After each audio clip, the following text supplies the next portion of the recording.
नमस्कार. तर आता पावसाळा चालू झालेला आहे आणि पावसाळा चालू झाला म्हटलं की मग गरमागरम रेसिपी तयार होतात घरामध्ये. मग त्या गोड असो तिखट असोत, आपल्याला अशा छान छान गरम गरम रेसिपी खायला ऍक्च्युली खूप आवडतं पावसामध्ये.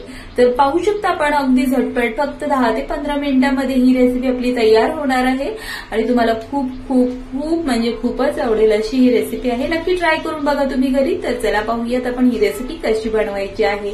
तर 1 वाटी मैदा घेतलेला आहे आपण आणि 1 वाटी मैदा आपण एका बाउलमध्ये काढून घेऊयात. थोडासा आपण मोठा बाउल घेतलेला आहे जेणेकरून आपल्याला मिक्स करायला सुद्धा काही एक प्रॉब्लेम होणार नाही.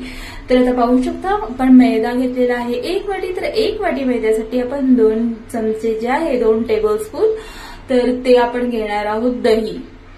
आता दही याच्यामध्ये आपण ऍड केलेलं आहे.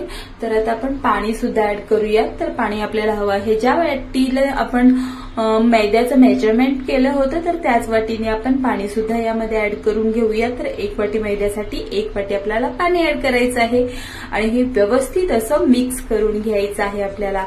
एकदम वेल मिक्स झाल्यानंतर मग आपण यामध्ये सोडा सुद्धा ऍड करणार आहोत. पण मिक्स करत असताना आपल्याला थोडं थोडं पाणी ऍड करायचं आहे म्हणजे जेणेकरून अति पातळ सुद्धा आपलं हा मैद्याचं जे पीठ आहे ते होणार नाही. पण 1 वाटी ऍक्च्युली परफेक्ट माप आहे 1 वाटी मैद्यासाठी. तर पाहू शकता मस्त असं हे जास्त पातळही नाही आणि जास्त दाटसरही नाही असं हे आपलं मैद्याचं पीठ बनवून तयार झालेलं आहे आणि व्यवस्थित हे फेटून घ्यायचं आहे अगदी व्यवस्थित. आता 1 चिमूटभर आपण याच्यामध्ये सोडा ऍड केलेला आहे आणि नंतर आपण व्यवस्थितपणे परत हे फेटून घेऊयात.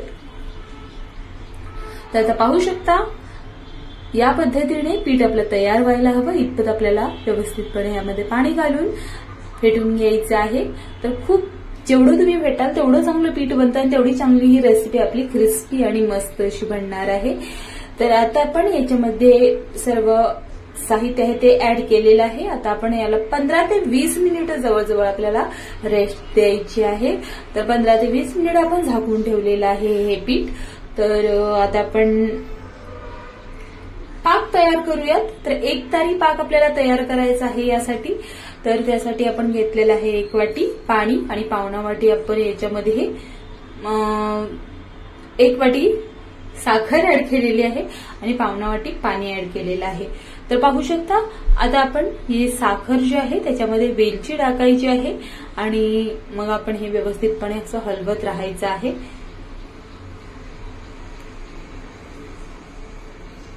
आता वेलची जी आहे ती मी फोलासोबत टाकून देते कारण फोलामुळे सुद्धा मस्त असा एक सुगंध आपल्या पाकामध्ये येतो.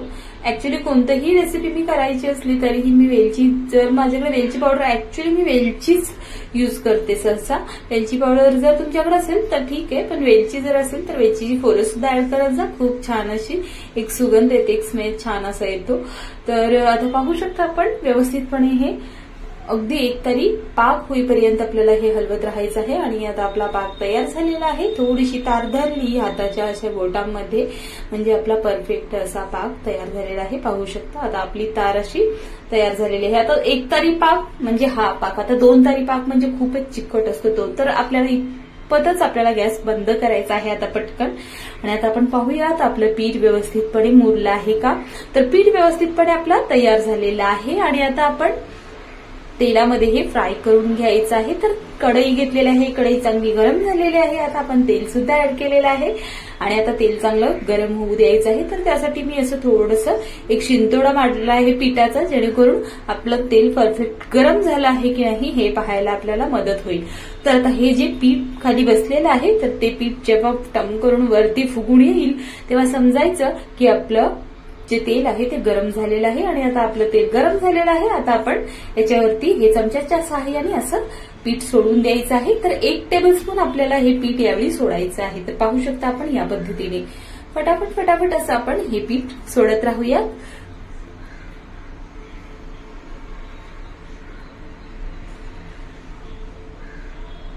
आता थोडा वेळ आपण हे पीठ जे आहे ते तेलामध्ये चांगलं फ्राय होऊ द्यायचं आहे आणि पाहू शकता आता थोडंसं तेल मी वरतून असं याच्यावरती टाकत आहे जेणेकरून आपली रेसिपी छान अशी फुलून येईल. तर आता हे पटकन इझिली आपोआपच निघायला चालू झालेलं नाही, मला म्हणजे आपोआपच निघत आहे ते. ऍक्च्युली याला जास्त काही हलवायची मला गरजही पडली नाही. आणि पाहू शकता व्यवस्थितपणे अगदी हे असं पलटून घेऊयात. आणि परत आपल्याला हे सर्व असं अगदी लालसर कलरवरती भाजून घ्यायचं आहे. आणि गॅस मीडियम ठेवायचा आहे, फास्ट करायचा नाही आहे. लो टू मीडियम केलं तरीही चालेल, पण फास्ट नाही करायचं. आणि अगदी लालसर असं गोल्डन कलरवरती आपल्याला हे भाजून घ्यायचं आहे. गोल्डन नाही तर गोल्डनपेक्षा थोडासा कडकपणा यायला हवा इतपत, म्हणजे कुरकुरीत अशी ही रेसिपी आपल्याला तयार करायची आहे, जेणेकरून एकदम क्रिस्पी येईल त्यामध्ये आणि खूप छान अशी ही रेसिपी तयार होईल. तर पाहू शकता या पद्धतीने खरंच खूप छान आहे. लहान मुलांना जर गोड काही खावंसं वाटत असेल आणि तुम्हालाही काही करण्याची इच्छा जर झाली तर ही रेसिपी नक्की ट्राय करून बघा, तुम्हाला खूप आवडेल. आणि आता पाकामध्ये आपण हे सर्व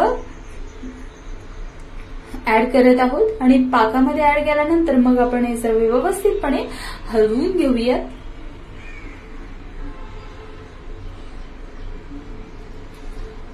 आता पाक चांगला थोडं 1 मिनिट भर पिऊ द्यायचा आहे आणि मग आपण ही रेसिपी जी आहे ती प्लेटमध्ये काढून घेऊयात.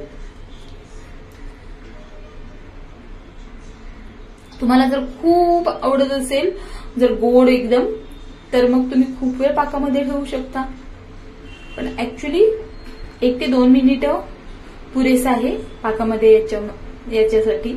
लगेच ही रेसिपी जी आहे गरम गरम आपण कढईमधून काढून पाकामध्ये टाकली की मग लगेचच हा पाक खेचून घेतला जातो या रेसिपीमध्ये आणि खूप छान अशी आपली ही डिश तयार झालेली आहे.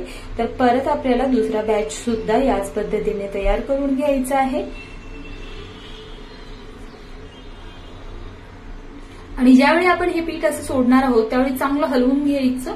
ज्यावेळी आपण सोडायचं आहे कढईमध्ये किंवा तेलामध्ये त्यावेळी चांगलं फेटून घ्यायचं एकदा. अजून छान अशी खुसखुशीत ही रेसिपी तयार होते.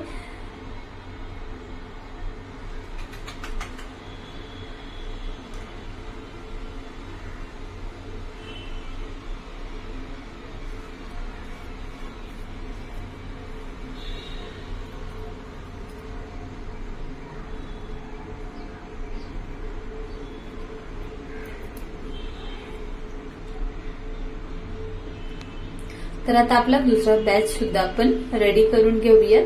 आणि चला पाहूयात आपली मस्त अशी ही रेसिपी तयार आहे. पाहू शकता दिसायला खूपच सुंदर असा कलर आलेला आहे, खूप खूप सुंदर. आणि चवीला सुद्धा तितकीच ही रेसिपी टेस्टी आहे. आणि नक्की ट्राय करून बघा आणि मला कमेंटमध्ये सांगा की तुम्हाला ही रेसिपी कशी वाटली आणि कितपत आवडली.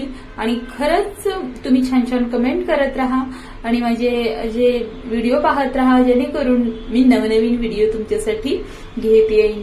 आणि थँक्यू माझा व्हिडिओ पाहिल्याबद्दल, मनापासून आभार.